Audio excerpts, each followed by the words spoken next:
আসসালামু আলাইকুম প্রিয় দর্শক, জানিয়ে দিব এখনকার আলোচিত সকল দেশীয় খবর। শুরুতেই জানিয়ে দেব সংবাদ শিরোনামগুলো।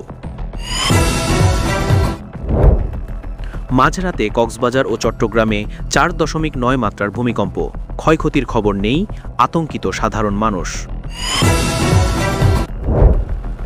খালেদা জিয়ার দ্রুত আরোগ্য কামনায় ভারতের প্রধানমন্ত্রী নরেন্দ্র মোদি, সম্ভাব্য সব ধরনের সহযোগিতার প্রস্তাব।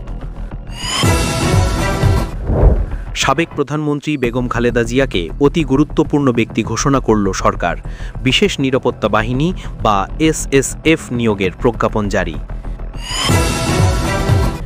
তারেক রহমানের দেশে ফেরা না ফেরা নিয়ে রাজনৈতিক মহলে লুকানো প্রশ্ন, প্রতিবন্ধকতা কোথায়, বাড়ছে জল্পনা। নির্বাচনে আচরণবিধি লঙ্ঘন করলে প্রার্থীর প্রার্থিতা বাতিল, কঠোর বার্তা দিলেন নির্বাচন কমিশনার।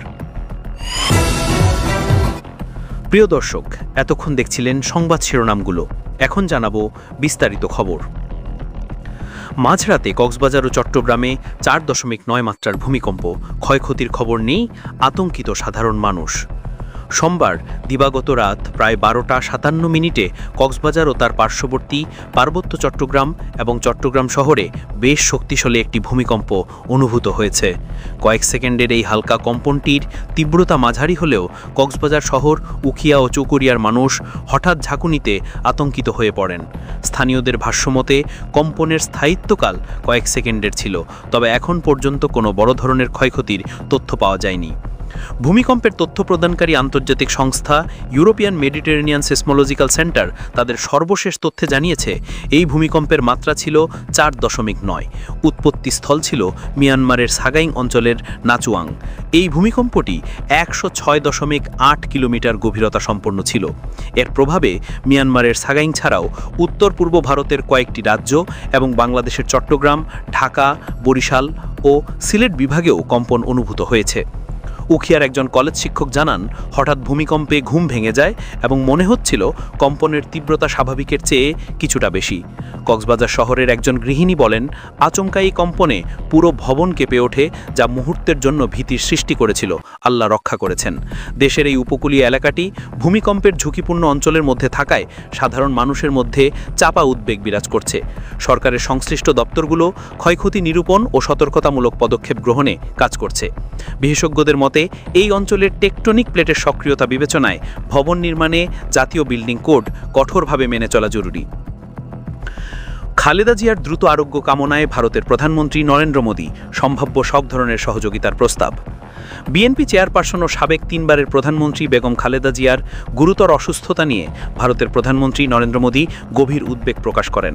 সন্ধ্যায় সামাজিক যোগাযোগ মাধ্যম এক্সে দেওয়া একটি পোস্টে তিনি বেগম জিয়ার দ্রুত আরোগ্য কামনা করেন। পোস্টে তিনি উল্লেখ করেন, বেগম খালেদা জিয়ার শারীরিক অবস্থার কথা জেনে আমি গভীরভাবে উদ্বিগ্ন। তিনি দীর্ঘদিন জনজীবনে অবদান রেখেছেন, তার দ্রুত আরোগ্য লাভের জন্য আমাদের প্রার্থনা ও শুভকামনা রইল। কূটনৈতিক মহলে তাৎপর্যপূর্ণ এই বার্তায় নরেন্দ্র মোদি আরও জানান, ভারত যে কোনো সম্ভাব্য উপায়ে সব ধরনের সহযোগিতা দিতে প্রস্তুত। বেগম খালেদা জিয়ার প্রতি ভারতের শীর্ষ নেতৃত্বের এই বার্তা দুই দেশের বন্ধুত্বপূর্ণ সম্পর্কের একটি শক্তিশালী ইঙ্গিত বহন করে। বিশেষ করে বাংলাদেশের বর্তমান রাজনৈতিক প্রেক্ষাপটে প্রতিবেশী দেশের প্রধানমন্ত্রীর পক্ষ থেকে এমন সহযোগিতা ও সহমর্মিতার বার্তা নিঃসন্দেহে গুরুত্বপূর্ণ। মোদির এই বার্তা শুধু খালেদা জিয়ার সুস্থতা কামনাই নয়, বরং বাংলাদেশের রাজনৈতিক স্থিতিশীলতা এবং তার দীর্ঘদিনের জনজীবনের অবদানের প্রতি আন্তর্জাতিক সম্প্রদায়ের যে সম্মান রয়েছে তারই প্রতিফলন। সাবেক প্রধানমন্ত্রী বেগম খালেদা জিয়াকে অতি গুরুত্বপূর্ণ ব্যক্তি ঘোষণা করল সরকার, বিশেষ নিরাপত্তা বাহিনী বা এসএসএফ নিয়োগের প্রজ্ঞাপন জারি। বিএনপি চেয়ারপারসন ও 3বারের সাবেক প্রধানমন্ত্রী বেগম খালেদা জিয়াকে সরকার অতি গুরুত্বপূর্ণ ব্যক্তি হিসেবে ঘোষণা করেছে। একই সঙ্গে তার নিরাপত্তার জন্য বিশেষ নিরাপত্তা বাহিনী বা স্পেশাল সিকিউরিটি ফোর্স বা এসএসএফ নিয়োগের প্রজ্ঞাপন জারি করা হয়েছে। প্রজ্ঞাপনে স্পষ্ট উল্লেখ করা হয়েছে, সরকার বিশেষ নিরাপত্তা বাহিনী আইন 2021-এর ধারা 2-এর ক এ প্রদত্ত ক্ষমতা বলে সাবেক প্রধানমন্ত্রী খালেদা জিয়াকে অতি গুরুত্বপূর্ণ ব্যক্তি ঘোষণা করল। এই প্রজ্ঞাপন অবিলম্বে কার্যকর হবে বলেও জানানো হয়েছে। এই পদক্ষেপ সরকারের পক্ষ থেকে একজন সাবেক প্রধানমন্ত্রী এবং প্রধান বিরোধী রাজনৈতিক দলের প্রধানের প্রতি সম্মান ও নিরাপত্তা নিশ্চিত করার একটি আনুষ্ঠানিক ব্যবস্থা। অসুস্থ অবস্থায় চিকিৎসাধীন থাকাকালীন এই ধরনের নিরাপত্তা প্রদান অত্যন্ত তাৎপর্যপূর্ণ। এসএসএফ সদস্যরা এখন থেকে বেগম খালেদা জিয়ার ব্যক্তিগত নিরাপত্তা নিশ্চিত করার দায়িত্ব পালন করবেন, যা তাকে ঘিরে থাকা রাজনৈতিক ও নিরাপত্তাজনিত উদ্বেগকে কমাতে সাহায্য করবে। বিশেষ নিরাপত্তা বাহিনীর এই দায়িত্ব কেবল তার শারীরিক নিরাপত্তাই নয়, বরং তার অবস্থান স্থলে পরিবেশগত নিরাপত্তা নিশ্চিত করার বিষয়টিও এর মধ্যে অন্তর্ভুক্ত। এর ফলে তার চিকিৎসায় নিয়োজিত চিকিৎসক দল এবং পরিবারের সদস্যদের জন্য একটি নিরাপদ পরিবেশ নিশ্চিত করা সম্ভব হবে। তারেক রহমানের দেশে ফেরা না ফেরা নিয়ে রাজনৈতিক মহলে লোকানো প্রশ্ন, প্রতিবন্ধকতা কোথায়, বাড়ছে জল্পনা। খালেদা জিয়ার গুরুতর অসুস্থতা নিয়ে যখন সারা দেশে উদ্বেগ ও উৎকণ্ঠা, তখন তার বড় ছেলে এবং বিএনপির শীর্ষ নেতা তারেক রহমানের দেশে ফেরা না ফেরা নিয়ে তৈরি হয়েছে একটি জটিল পরিস্থিতি। গুরুতর অসুস্থ মায়ের পাশে থাকার তীব্র আকাঙ্ক্ষা প্রকাশ করে তারেক রহমান ফেসবুকে একটি পোস্ট করেন।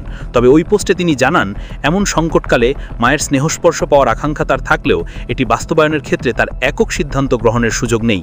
তার এই বক্তব্য রাজনৈতিক মহলে আরও বেশি প্রশ্নের জন্ম দেয়। তিনি দেশে ফিরতে না পারার পেছনে কোথায় যেন একটি প্রতিবন্ধকতা, একটি দ্বন্দ্ব বা বাধা রয়েছে, যা তিনি স্পষ্ট করে জানাতেও পারছেন না। প্রধান উপদেষ্টা মোহাম্মদ ইউনূসের প্রেস সচিব শফিকুল আলম সম্প্রতি স্পষ্ট করে জানিয়েছেন, অন্তর্বর্তী সরকারের পক্ষ থেকে তার দেশে ফেরার ক্ষেত্রে কোনো বাধা নেই। পররাষ্ট্র উপদেষ্টা মোহাম্মদ তৌহিদ হোসেনও বলেছেন, তারেক রহমান দেশে আসতে চাইলে একদিনের মধ্যেই তাকে ট্রাভেল পাস দেওয়া সম্ভব। এছাড়াও বাংলাদেশের আদালতে তার বিরুদ্ধে যেসব মামলা ছিল সেগুলোও নিষ্পত্তি বা খারিজ করা হয়ে গেছে। এমত অবস্থায় প্রশ্নটি আরও জোরালো হচ্ছে, তাহলে বাধাটা কিসের? কেন তিনি এককভাবে সিদ্ধান্ত নিতে পারছেন না এবং তার সিদ্ধান্ত কার বা কাদের উপর নির্ভরশীল?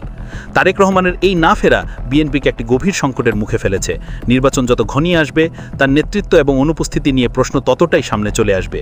দলের জ্যেষ্ঠ নেতারা বিদেশে চিকিৎসা করানোর উপর জোর দিলেও অনেকেই বলছেন এই মুহূর্তে তার শারীরিক অবস্থা বিদেশে নেওয়ার মতো নয়। বেগম খালেদা জিয়ার অবর্তমানে তারেক রহমানের অনুপস্থিতি দলের অভ্যন্তরীণ শৃঙ্খলা, জ্যেষ্ঠ নেতাদের সাথে সমন্বয় এবং জামায়াত ইসলামীর মতো রাজনৈতিক দলগুলোর সাথে চলনশীল সম্পর্ক চালিয়ে নেওয়ার ক্ষেত্রে বড় ধরনের ধাক্কা তৈরি করতে পারে। তারেক রহমানের উচিত দ্রুত এই প্রশ্নের একটি সম্পূর্ণ ব্যাখ্যা দিয়ে বিতর্কের নিষ্পত্তি করা, যা তার এবং দলের জন্য মঙ্গলজনক। নির্বাচনে আচরণবিধি লঙ্ঘন করলে প্রার্থীর প্রার্থিতা বাতিল, কঠোর বার্তা দিলেন নির্বাচন কমিশনার। আসন্ন নির্বাচনকে সামনে রেখে নির্বাচন কমিশনার কঠোর বার্তা দিয়েছেন। তিনি স্পষ্টভাবে ঘোষণা করেছেন, যদি কোনো প্রার্থী নির্বাচনী আচরণবিধি লঙ্ঘন করেন তাহলে তার প্রার্থিতা বাতিল করা হবে। একটি অবাধ, সুষ্ঠু, নিরপেক্ষ নির্বাচন নিশ্চিত করার জন্য নির্বাচন কমিশন সকল ধরনের কঠোর পদক্ষেপ গ্রহণে প্রস্তুত।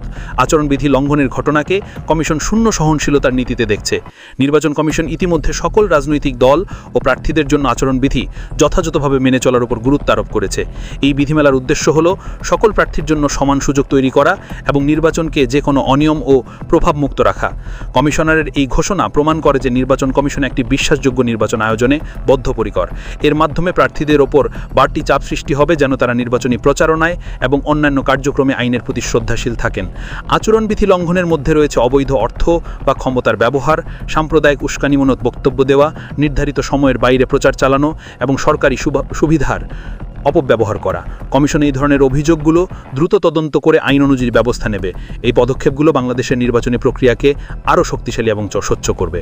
প্রিয় দর্শক, এই ছিল এখনকার গুরুত্বপূর্ণ নিউজ। আরও গুরুত্বপূর্ণ নিউজ নিয়ে ফিরছি কিছুক্ষণের মধ্যে। নিউজগুলো সবার আগে দেখার জন্য এই চ্যানেলটি সাবস্ক্রাইব করে আমাদের সাথে থাকুন। ধন্যবাদ।